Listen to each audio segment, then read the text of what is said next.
மீண்டும் நாடு முழுவதும் மின்வெட்டு. $250 மில்லியன் லஞ்சம் பெற்றுள்ள மர்ம நபர் தீவிரப்படுத்தப்படும் விசாரணை.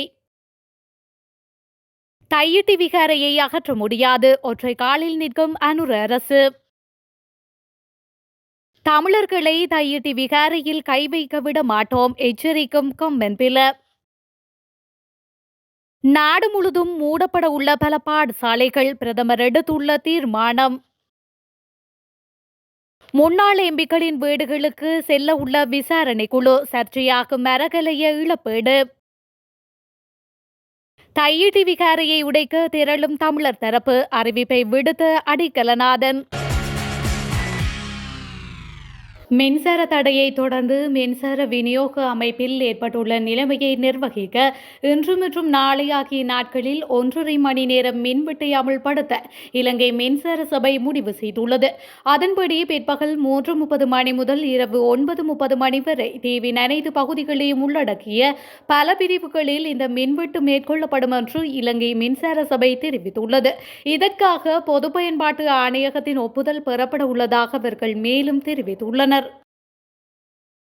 யாழ் தையிட்டி விகாரை உடைக்கப்பட வேண்டியதுடன் அதற்கு எதிராக மேற்கொள்ளப்படும் ஆர்ப்பாட்டத்திற்கு ஜனநாயக தமிழ் தேசிய கூட்டணி முழுமையான ஆதரவு வழங்கும் என்று அந்த கூட்டணியின் முக்கியஸ்தரும் நாடாளுமன்ற உறுப்பினருமான செல்வம் அடைக்கலநாதன் தெரிவித்துள்ளார்.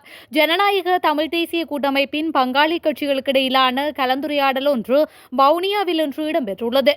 அதன் பின்னர் இடம்பெற்ற ஊடகவியலாளர் சந்திப்பில் கலந்து கொண்டு கருத்து தெரிவிக்கும் போதே அவர் மேற்கண்ட விடயத்தை குறிப்பிட்டுள்ளார்.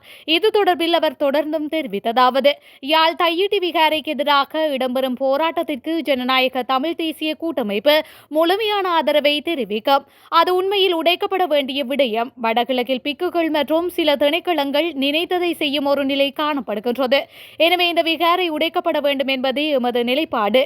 அதற்கான ஆதரவை நாங்கள் வழங்குவோம். மக்களுடைய விருப்பமும் அதுவே என்று அவர் மேலும் தெரிவித்துள்ளார். அறகலைய போராட்டத்தின் போது ஏற்பட்ட சேதம் தொடர்பில் அரசாங்கத்திடமிருந்து இழப்பீடுகளை பெற்றுக்கொண்ட அப்போதைய நாடாளுமன்ற உறுப்பினர்களின் சொத்துக்கள் குறித்து விரிவான விசாரணைகள் ஆரம்பிக்கப்பட உள்ளதாக தெரிவிக்கப்படுகின்றது. அரசாங்கத்திடமிருந்து இழப்பீடு பெற்று அரசியல்வாதிகள் மற்றும் பிறரின் பட்டியல் தொடர்பில் அமைச்சர் நலிந்த ஜெயதிச குறிப்பிட்ட விடயத்தை மேற்கோள் காட்டியே இந்த செய்தி வெளியாகியுள்ளது. இது தொடர்பாக முன்னாள் நாடாளுமன்ற உறுப்பினர்களின் சொத்துக்களை அறிக்கைகளை சரிபார்ப்பதன் அவை முறைகேடு சம்பாதித்த சொத்துக்களாக இருந்தால் அவற்றை வெளிக்கொணர இது ஒரு சிறந்த வாய்ப்பாக இருக்கும் என அரசாங்கம் நம்புவதாக கூறப்படுகின்றது. இதில் அதிக இழப்பீடு பெற்ற நாடாளுமன்ற உறுப்பினர்கள் குறித்து சிறப்பு விசாரணைகள் இடம்பெறவுள்ளதாக எதிர்பார்க்கப்படுகின்றது. முன்னாள் ஜனாதிபதி ரணில் விக்ரமசிங்கே தனது பதவியை தக்க வைத்துக் கொள்வதற்காக தன்னுடன் இருந்தவர்களுக்கு அரசு திரைசேரியிலிருந்து பெற்றுக் கொடுத்த லஞ்சமாகவே இதனை பார்க்க வேண்டியுள்ளது என அரசு தரப்புகள் குற்றம் சுமத்தி வருகின்றன. நட்டஈடு வழங்கப்பட்ட காலப்பகுதியில் அந்த பகுதிக்குரிய பிரதேச செயலாளர்கள் மதிப்பீட்டாளர்கள் நாடாளுமன்றத்துக்கு அழைக்கப்பட்டதாக தெரிவிக்கப்படுகின்றது. அப்போதைய ஆளுங்கட்சியின் பிரதம கொறடாவாக இருந்த பிரசன்ன ரணதுங்கவினால் கடிதம் அனுப்பப்பட்டு அவர்கள் அழைக்கப்பட்டுள்ளனர். அங்கு சென்றிருந்த அதிகாரிகள் அப்போது ஊடகங்களுக்கு கருத்து தெரிவித்திருந்ததுடன் அவர்களுக்கு அந்த காலப்பகுதியில் அதிகமாக மதிப்பீடு செய்யுமாறு அழுத்தம் பிரயோகிக்கப்பட்டுள்ளதாக ஆளும் தரப்பு குற்றம் சுமத்தியுள்ளது.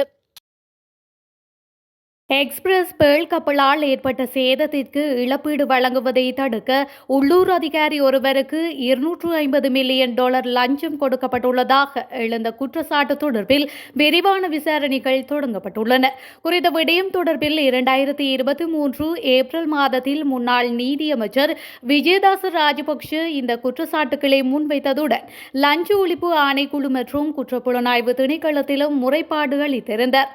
அத்தோடு அவரது முறைப்பாட்டை உடனடியாக விசாரிக்க கோரி பேராயர் மெல்கம் ரஞ்சித் உட்பட பலரும் உயர்நீதிமன்றில் மனு தாக்கல் செய்திருந்தனர்.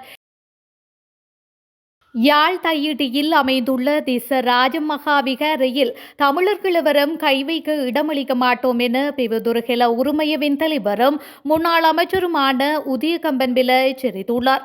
தையிட்டி காணி விவகாரம் குறித்து எதிர்வரும் பௌர்ணமி நாள் அன்று காணி உரிமையாளர்கள் போராட்டம் ஒன்றை முன்னெடுக்க உள்ளனர். தற்போதைய ஜனாதிபதி அனுர கூறியது போன்று சட்டம் அனைவருக்கும் சமமானது என்றால் தையிட்டி விகாரை உடைக்கப்பட வேண்டும் என நாடாளுமன்ற உறுப்பினர் சிவஞானம் ஸ்ரீதரன் உள்ளிட்ட அரசியல்வாதிகள் பலர் குரல் எழுப்பி வரும் நிலையில் இவ்வாறு பதிலளித்துள்ளார். இது தொடர்பில் அவர் மேலும் கூறுகையில், யாழ்ப்பாணம் தையிட்டியில் அமைந்துள்ள திஸ்ஸராஜ மகா விகாரை சிங்கள பௌத்தர்களுக்கு சொந்தமானது.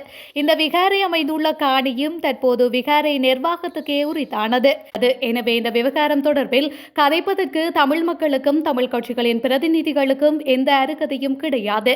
இந்த விகாரைக்கு எதிராக பௌர்ணமி தினத்தன்று தமிழர்கள் போராட்டம் நடத்தி எம்மை மிரட்ட முடியாது என்று அவர் தெரிவித்துள்ளார். பிரபல பாடசாலைகள் மற்றும் தனியார் பாடசாலைகளில் சேரும் மாணவர்களின் எண்ணிக்கை மட்டுப்படுத்தப்படாவிட்டால் மாணவர்கள் குறைவாக உள்ள பாடசாலைகள் மூடப்படுவதை தவிர்க்க முடியாது என இலங்கை ஆசிரியர் சங்கத்தின் பொதுச் செயலாளர் ஜோசப் ஸ்டாலின் சுட்டிக்காட்டியுள்ளார். கல்வித்துறையில் ஏற்பட்டுள்ள பிரச்சினைகள் தொடர்பில் தொழிற்சங்க ஒன்றியத்திற்கும் பிரதமர் கலாநிதி ஹரணி அமரசூரியவிற்கும் இடையில் இடம்பெற்ற கலந்துரையாடலின் போதே அவர் இதனை தெரிவித்துள்ளார். அத்துடன் கொழும்பு பிராந்தியத்தில் உள்ள பாடசாலைகளில் மாணவர்களின் எண்ணிக்கையை குறைவடைந்தமை தொடர்பான தகவல்களை முன்வைத்து அரசு பாடசாலைகளில் மாணவர் சேர்க்கை படிப்படியாக குறைந்து வருவது தொடர்பான உண்மைகளையும் ஜோசப் ஸ்டாலின் தெரிவித்துள்ளார். இந்த நிலையில் ஒரு வகுப்பில் மாணவர்களின் எண்ணிக்கையை 35க்கும் குறைவாக வைத்திருக்க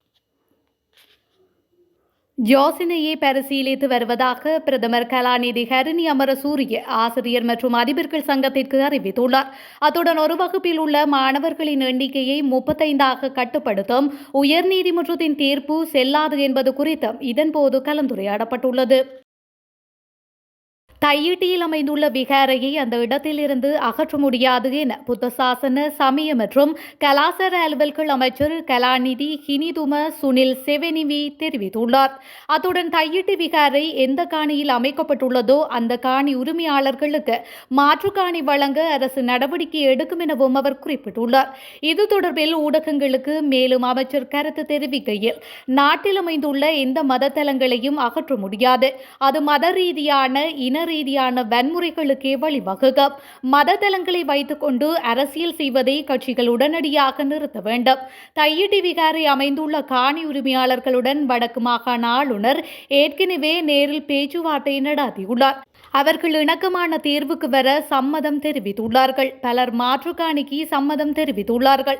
இந்த நிலையில் காணி உரிமையாளர்களை திசை திருப்பி அவர்களை தங்கள் அரசியல் நிகழ்ச்சி நிரலுக்கு பயன்படுத்த சிலர் முற்படுகின்றனர் என அவர் மேலும் தெரிவித்துள்ளார். கொரோனாக்கலில் இன்று அதிகாலையில் ஏற்பட்ட கோர விபத்தில் 4 பேர் உயிரிழந்துள்ளதாக போலீசார் தெரிவித்துள்ளனர். தோராய பகுதியில் 2 பயணிகள் பேருந்துகள் மோதியதில் விபத்து ஏற்பட்டதாக போலீசார் குறிப்பிட்டுள்ளனர். இன்று அதிகாலை கந்துருவெலவிலிருந்து கொரோனாக்கல் நோக்கி பயணித்த தனியார் பேருந்து தோராய பகுதியில் நிறுத்தி வைக்கப்பட்டிருந்த போது மதுருஓயாவிலிருந்து கொழும்பு நோக்கி பயணித்த பேருந்துடன் மோதியதில் விபத்து ஏற்பட்டதாக போலீசார் தெரிவித்துள்ளனர். இந்த விபத்தில் 28 பேர் காயமடைந்து மருத்துவமனையில் அனுமதிக்கப்பட்டுள்ளதாக போலீசார் தெரிவித்துள்ளனர். காயமடைந்தவர்களில் பலர் குருநாகல் வைத்தியசாலையின் தீவிர சிகிச்சை பிரிவுகளில் அனுமதிக்கப்பட்டுள்ளதாக போலீசார் குறிப்பிட்டுள்ளனர். உயிரிழந்தவர்களுக்குள் பெண்ணொருவரும் உள்ளடங்குவதாக போலீசார் மேலும் தெரிவித்துள்ளனர்.